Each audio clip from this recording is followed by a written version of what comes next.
This one goes to 12, the domination of the UConn Huskies. And this one went to 895, the deliverance of Alexander Ovechkin. Also, devastation of Duke. And for tonight's national championship, Florida versus Houston, I worked a question through the lab, put it through the Bunsen burner, and then the particle accelerator. And that question is this: who ya got?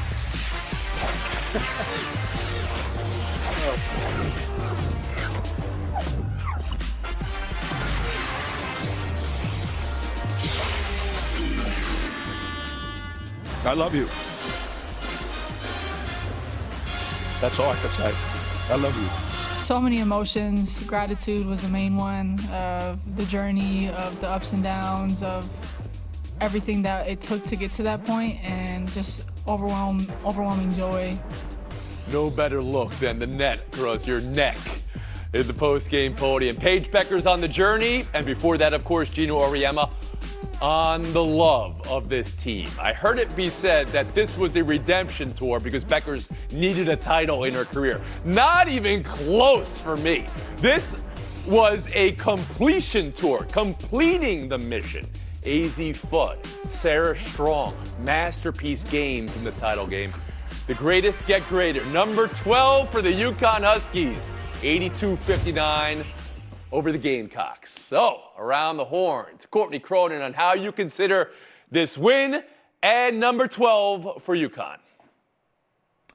This is such an authoritative, dominant stretch for UConn basketball, which has been a dynasty in its own right for most of its existence, certainly during Geno Auriemma's tenure there. But you think about what they did to South Carolina. That game was not even close. When you shoot 48% from the field, that's going to happen. When you outscore your opponents by 197 points in the NCAA tournament, it's going to feel like that. But they ran through 3 number 1 seeds to get here, and they had to time this up so perfectly with the health circumstances. AZ Fudd was out last year because of the knee injury, so all the pressure that was on her, on Paige Bueckers, and Sarah Strong coming in as a freshman to be the trio that this team needed to get past everyone, like just in such dominant fashion. No one could catch UConn by a mile in this NCAA tournament, and it felt like that from really that Tennessee game on. And I know Geno Auriemma was really emotional yesterday in talking to Holly Rowe after the game, and it might sound like hyperbole to us, but he did say that there was a preseason scrimmage that they lost, and he wasn't even sure that they would make the NCAA tournament.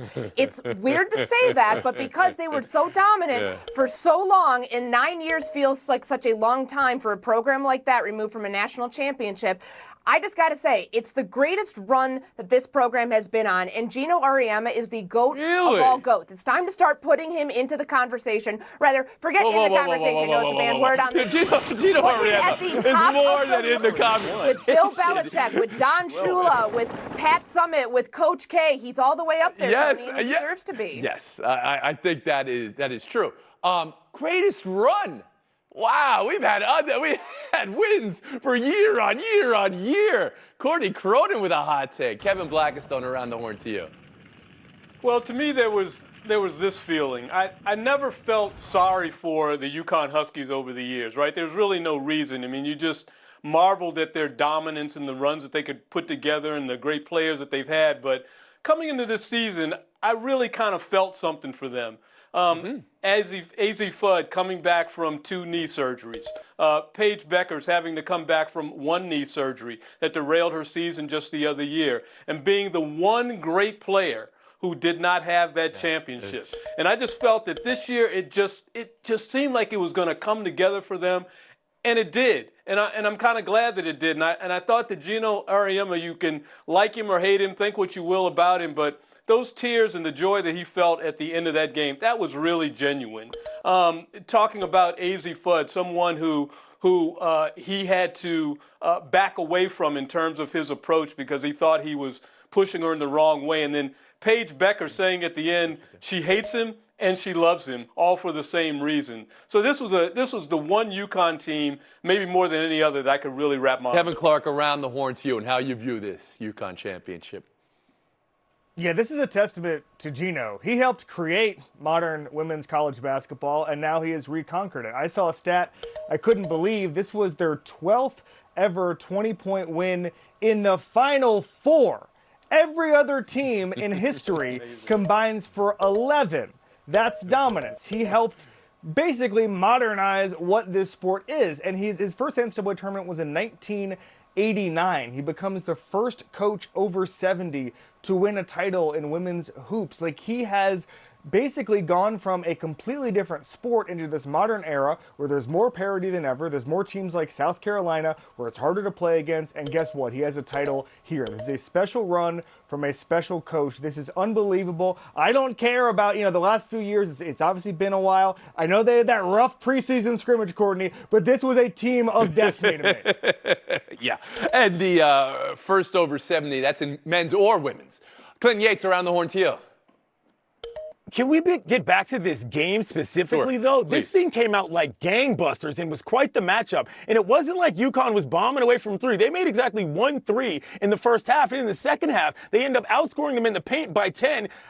SC averages 42 points a game in the paint. Most in D1, they got 26. They were dismantled to the point that Dawn Staley was cursing audibly on the sideline on television cameras. I had never seen anything like that. That was an incredible performance. Overall, though, I think what I'm liking the most about this particular generation of UConn players, particularly Paige Beckers, is it feels like they've humanized Gino in a way that makes him so much more likable. He was always this sort of irascible dude up in Connecticut, and now he feels like the grandfatherly guy that everybody wants to be around. Paige Beckers, whatever you think about who she is as a basketball player, top 1 personality in UConn history as far as I'm concerned. And That's goes a long way for list, me. too, when you consider Diana Taurasi and all the greats that have gone through there. But I agree with you on Paige Becker. She said this succinctly after the game. People are going to tell you this is who you are. You know who you are inside. And she's always been true to who she is as a baller. Courtney Cronin, I'll give you the last word. To what Kevin Clark was saying, other teams have been built now in this era of the transfer portal of NIL to try to catch up with UConn. The reason I say this is probably the greatest run that they're embarking on right now and going to continue to go on. AZ Fudd's coming back. She told us that 2 weeks ago. Sarah Strong's just getting started. And Gino doesn't sound like he's done coaching just yet. No. It's the run that they went on since early February or so, and where they smoked South Carolina in their first matchup, and the emergence of Sarah Strong, who put together an all-time freshman game in the national title game. Anytime you say, though, a coach is in the conversation, that's a banned phrase. That's why I gave you that, and we know Gino's already there. But have that conversation, the greatest associate head coach of all time, Chris Daly. Anytime Gino's in there, you have to put Chris Daly in there as well. That's her 12th. We'll move on now to the other enormous story of the weekend, Alexander Ovechkin. Trying to force it to him if he's open. Here is Ovechkin, shoots, he scores! He scores! Number 895! Looking for moments in sports that deliver? How about Ovechkin? The last 2 weeks, 3 weeks, 20 years, of course, delivering. This one hit all the notes perfectly, though. The belly slide, the moments with Gretzky and their wives, too. I said this before. This could have been a week long or 2 week long, or we got Wayne Gretzky traveling the nation on a bus, staying in hotels long all winter. Nope, Ovechkin gets it done quickly, and because his pace was so electric, now one additional note to the all-time goals record of 895. Ovi's setting it in the same number of games as Gretzky. So the pace, exactly the same. Takeaway from how it all went down, we go to Washington, D.C. and Kevin Blackistone. Well, it went down perfectly. I just have to point out to everyone, the game before was a blowout, and Ovechkin had a chance late in the third period to come onto the ice with an open net opportunity. He waved off the coach and said no. I thought that was outstanding because this guy did it the right way. And even though he did it on the road, it felt like he did it before all hockey fans from coast to coast, no matter where you were. It was pretty spectacular. And with no surprise, he did it from where? His office. That is so signature that for this guy. particular point in the ice. Yeah, right. of course. And people have complained about Capitals coaches not moving him around on a power play. Why move him? This guy just set the record right where he's been all the time. KB, this isn't a call out. I thought this was wonderful. You called him Ovechkin, which is an incredible. We have now arrived at this level, which none of us thought at some point was possible. This was at one point an unbreakable record in so many fans' mind, and the way he did it. Clinton Yates, now I turn to you. Washingtonian, born, raised, proud, and I see what you're wearing on that shirt. Pop it for us and tell us what you felt seeing Ovechkin break this. This is from the Winter Classic back in D.C. I mean, what I felt was a completion of a career goal that was just plain so satisfying. There was all this talk when he first got into the league, him and Crosby, who was going to be better? Was he ever going to win a cup? This, that, and the third. That happened. And for him to get to this point and actually do it on the rise, on a good team, is incredible. I was talking to Mike Knuble, who played with Gretzky and Ovechkin this morning, and what he said was the fact that he did it with this style of play is incredible. It was one thing to be crafty like Gretz. It's another thing to be Russian machine, never breaks, and still make it this long. The guy has been such an incredible ambassador for the game of this generation. I can't believe that we got to watch it for this long. It's fantastic. No complaints whatsoever. Great stuff, Clint. Talking to a player who played with both Gretzky and Ovechkin. Courtney Cronin, around the horn to you. It felt poetic, the way that 895 went down, to KB's point, where he shot that goal from, but also the fact that Gretzky was in the building. He was the first one to shake his hand. His wife made sure that she gave Ovechkin's wife a gift, because that's how Gordie Howe did it for her. Gordie Howe's wife did it for her all those years ago. And to see him do this in one uniform throughout his entire career, he's been with the Washington Capitals, 39 years old, fractured his leg this year. I don't know how many more times I need to bring up that specific feat. He missed 40 days this year, and the pace that he was on to do this, to get it done right before the playoffs, a team that is bound for big things in the postseason, just 10 out of 10 no notes. This is how these things should be done in the future. Well, I think Kevin Clark had a note when we sat down. Let's not get to that just yet, KC, but please, your thoughts on I'm gonna rat you out here. I'm going to get to it. Yeah. But I want to start with this. This is the record you won as a kid. It's not the assist record. It's not the points record. It's the goals record. I played hockey. Growing up, I was a fat little cherry picker at the red line, just trying to get the goal and go on those breakaways. You want this many goals, okay? That's what you're after. And the fact that Ovechkin did not limp to the finish line, so to speak, even though he had the broken leg earlier this year, he was still scoring. He has the second most goals in a season by a player 39 or over, only second to Gordie Howe, who obviously was the record holder just a few record breaks ago.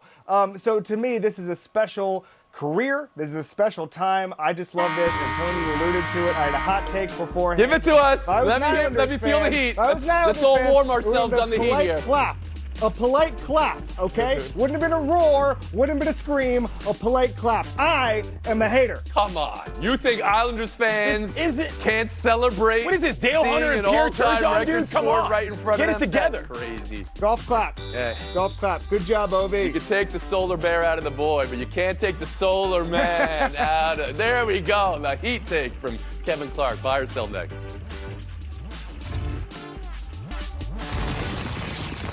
San Antonio, the site of tonight's national championship. Florida and Houston getting their shots in right now.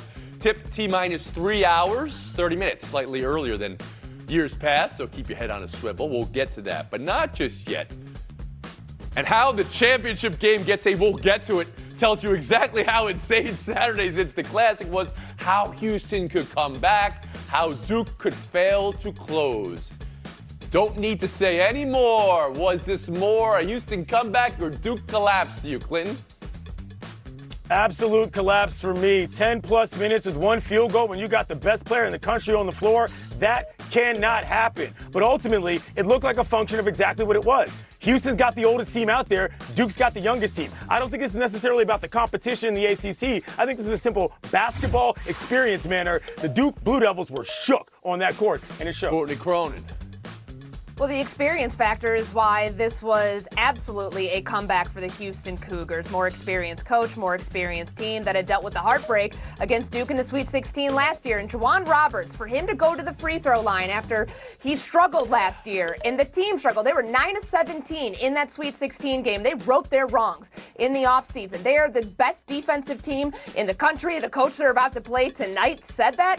And that is what wore Duke down in the final 11 minutes and 50 seconds, where they just absolutely crumbled under that pressure. So we're split here. One says Duke collapse, the other says a Cougar rise. Kevin Blackstone, how about you? The Houston Cougars put themselves in a position to catch a victory falling off the table of defeat. A dribble off the knee for a turnover, a missed free throw, a shot that got blocked right at the rim. It was an amazing collapse that the Houston Cougars created. Kevin Clark. You cannot have a game like that without a collapse. That was an awful, awful end of game sequence. The most efficient offense by advanced stats since at least 1997, and you get one field goal in the last 10 minutes. Houston was rebounding, I think, 43% of their own misses at one point. I mean, this was a really bad game, and it shows you what modern college basketball is. A bunch of old guys can beat a team full of young lottery picks. Kelvin Sampson understands that. This is a clutch team who knows, as Kevin Blackistone said, how to take advantage of a young team making their mistakes. That's what modern basketball is. Modern around the horn, bunch of old guys getting those young guys to fall some. Let's see if Stone can make that work on Clark, actually. Now to tonight. Here we go. The national championship. That Houston defense and all those old guys versus Florida's offense. The Gators' personality and maybe propensity to play with fire and go down a little bit early before coming back versus the Cougars and what they can do to constrict and just turn off the offense of a team. Walter Clayton Jr. versus L.J. Cryer. And on the sidelines, Todd Golden and Kelvin Sampson. How will tonight be won? Courtney Cronin, around the horn to you. The boards are going to have a big factor in this game.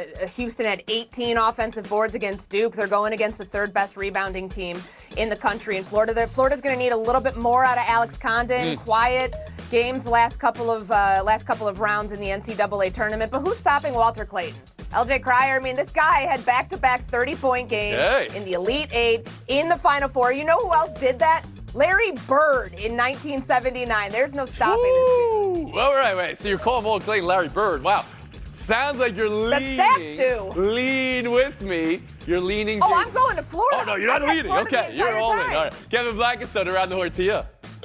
Well, I don't know if the Houston Cougars will stop Walter Clayton Jr., but I know that they will do everything to slow him down. They only allowed one team during this tournament to score over 70 points against them.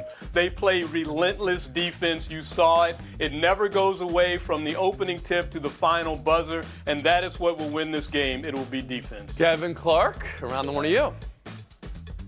It's going to be Houston's defense who wins this game. They are the best defense in the country, 58.5 points per game allowed. With Florida, they are the second most efficient offense. By the way, number one, as we know, was Duke. Yeah, and they handled them. But here is the thing to understand, okay? Houston is 3-0 this year when going down double-digit points. They're the only Division I team without a loss in those scenarios. That's astounding. That's like Patrick Mahomes, if you remember. He used to do those kind of comebacks all the time for the Super Bowl. Kids ask your parents, Mahomes used to be, big, great eraser for the Super Bowl.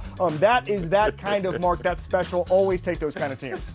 I feel like Florida's been like that as well, going down in multiple. Clinton Yates, around the horn to you. I'm with Courtney as far as the rebounding goes, especially on the offensive side of the glass. Houston's lost one game since November 30th. They're a better team. They're the best team in the country. And also, I just want to say, I love this story for Kelvin Sampson in terms of his career reclamation and all the stuff he went through, all the different phases of college basketball that he's been able to be elite at. I said that word because I believe it. And overall, I like the fact that the Phi Slamma Jamma, Hakeem Olajuwon's in the building. I love this story. I am rooting for Houston. Program historically that has never risen to the level of cutting down the nets. And Clinton Yates, while saying a banned word there, believes it's going to happen tonight, along with Blackistone and Clark. Cronin, the one Gator.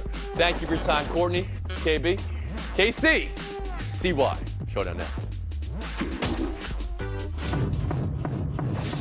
Lakers 126, Thunder 99 in Oklahoma City. An April stunner. You know, this is not the playoffs. This is the time of the season where OKC's got nothing to play for. They're locked into the 1 seed. But was this win for the Lakers something or something more? Clint Yates. I would say something more. Here's the deal with the Lakers. They can beat anybody and they can lose to anybody. But in the playoffs, it's a different matter because you're not playing different people night to night. That's where their experience matters. This was the most points the Thunder had given up in the first half this season. This is absolutely the best look the Lakers have had so far this campaign. No doubt. Kevin Clark. All right, it is something for the Lakers, nothing for the Thunder. This is a Lakers team that I want to see. Their shooting is rounding into form. This was their best three-point percentage of the season. They have 3 straight games, I think, of 15 threes. That's a franchise record. This is a good form going into May. Means nothing for the Thunder. No, that wasn't the question. Is it something or something more for the? I am a something more. Something. And I want something more from Clayton Yates in FaceTime. The Pittsburgh Pirates at PNC Park took down a sign commemorating Roberto Clemente in right field to put up a booze ad, and they didn't even consult the family. I'm sorry. What are we doing, Pirates? They didn't talk to the family about it. They said it was an honest mistake. An honest mistake. He's the most important player in the history of the franchise. How do you make that mistake at all? There's 2 words for what's been going on in the Pirates organization for 40 years. Bush League. Get it together, man. It's the most embarrassing thing I've seen happen in a Major League ballpark in some time. Absolutely outrageous. Yates, ladies and gentlemen. We'll see you tomorrow around the horn.